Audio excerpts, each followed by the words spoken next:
For this week's module, we're going to be talking about the Facebook ad platform. It's the largest ad platform of all social media, and it has the most traction in the landscape. We're going to talk about how to use it, pros and cons, and we're actually going to dive into the platform and get started with basic campaigns. So the first important thing to know when you're thinking about Facebook and Instagram is that they're one ad platform. The merger a few years back meant that the ad platforms are unified. That means that if you want to run an Instagram ad or a Facebook ad, it's literally a matter of clicking one box or another box or the type of placements that you'd like on either platform. It's really easy to make campaigns that work across both, but we're going to talk about these two platforms separately. We're going to dive in with Facebook first, one, because I think it's the oldest of the social media networks, probably the most traditional, and it also has the most established advertising landscape. It's been around for the longest, and in general, the Facebook ad platform is kind of the gold standard for social media ad platforms. So it's a good place to start. Facebook is the social king for many reasons. First, it makes the most money. It's 20 times the second most popular ad platform by revenue. Most big brands run some type of Facebook ad campaign, as we'll see plenty of examples of. It really does rule a lot of the ad landscape, not just economically, but also in the way that it collects data. And that is through primarily its efforts in the Facebook pixel world, collecting traffic on individuals and their behaviors. At some point, this move sacrificed consumer privacy, and it's drawing some criticism for these types of data collection practices. So most experts expect that the Facebook ad platform is going to change in some ways, mainly that the data is going to be rolled back so that maybe there isn't as much collected about an individual person. So we don't expect the ad platform to become more sophisticated. If anything, it's probably going to be dialed back and actually become less technical from what you see here today. Regulation as well. The government is all but certain to regulate Facebook and its ad practices in some way. I'm not an expert in that, and I'm not going to speculate as to exactly how those changes are going to unfold, but there's a lot of consumer pressure on Facebook to protect consumer data. Mark Zuckerberg himself has come out and said that the platform needs to be more private in the future, so we expect to see some type of change there. And you can see that that if you look, most people are concerned about Facebook using their data, and this is a very real concern that will need to be addressed.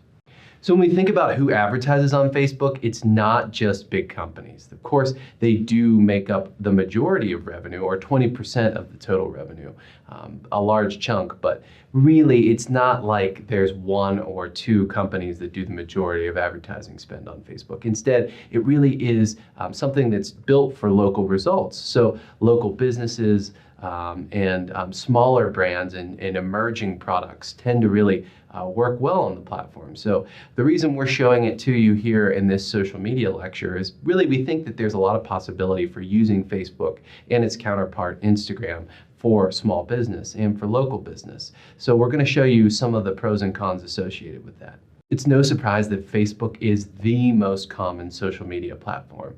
It's continued to weather the storm despite all of the privacy concerns and all of the different breaking news stories related to data. Facebook maintains its top status as the social network of America. It's really not even close. That means that if you want to use one social media network to reach the largest number of consumers, this is the network to use. It's the most adopted. In the Twitter lecture, we'll talk about how specific types of interests may be more prevalent on Twitter versus Facebook, but in general, if we're trying to reach the largest swath of consumers, Facebook is the way to go. There's an adage that runs around university campuses that only old people use Facebook, but that's not supported by the data. I trust the Pew Research Center here in looking at this, and I really do believe that they're accurate when they say that no, really still 76% of 18 to 24-year-olds still use Facebook. And if we look at 25 to 29-year-olds, we have over 80% of folks using it. So the majority of people still use Facebook. And in fact, across all age demographics, we have the largest market penetration for Facebook when compared to others. So yes, Facebook does have more older folks on it than any other platform. It still has young people, and that idea that only old people use Facebook isn't really supported by the usage demographics. So great, people of all ages use Facebook, and a lot of them do. But what do they actually use it for? let's unpack some specific use cases that are popular and learn a little bit more about how branded conversations can fit in to those types of uses. Facebook's really about tight-knit networks. So it got popular amongst college people about 10 years ago. So when I was in college, it was one of the first years that Facebook was around. Actually, I think it was year 2.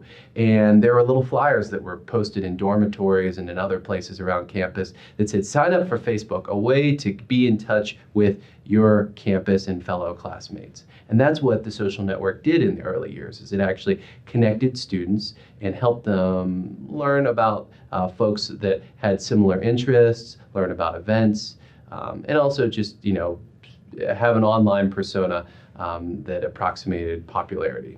So obviously Facebook is now open to everyone, and it's been that way for a long time. But what's not changed about the platform is there's always a focus on connections, or tight connections. So real family members, really close friends, sharing information with them is really where Facebook shines the most.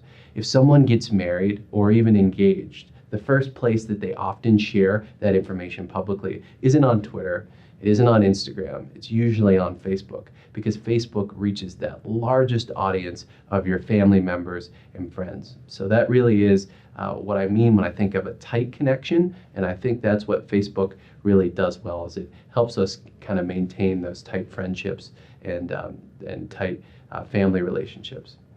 So then the future of Facebook is going to be somewhat interesting. I think there's been a little bit of discussion about declining engagement rates on Facebook. So as the platform ages, people post less content, people engage in the content on the platform less, and that's a problem for Facebook. Facebook makes money by people staying on the platform and staying engaged, so that's something that they're going to want to continue in the future. So Facebook has tried to launch a number of initiatives to increase engagement on the platform, and I think the most interesting one, as it pertains to advertisers, where there's the most opportunity, is this idea of local communities or local groups. Facebook has launched a series of advertising campaigns themselves about their groups feature, the ability to create a group where people could share information, interact, and learn.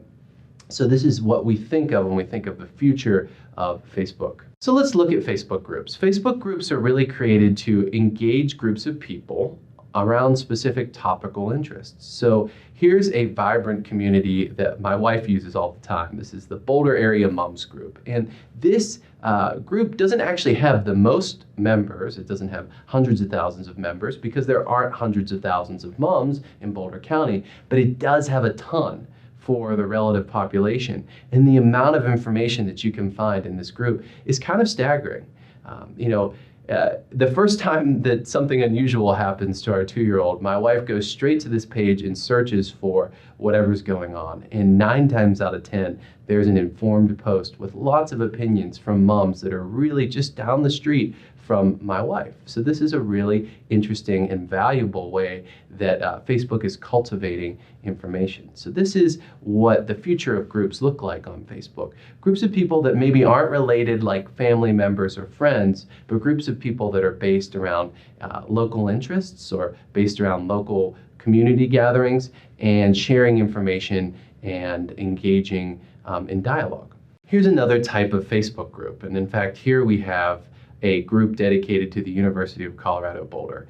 This group really is really interesting in that it actually connects transfer students as they're coming into the university for the first time and giving them the ability to meet other transfer students and to find housing opportunities and to just in general network with this new group of people that they're about to be exposed to. This is a good use of a Facebook group because again, these aren't people that actually know each other, but Facebook is providing a way of bridging this community.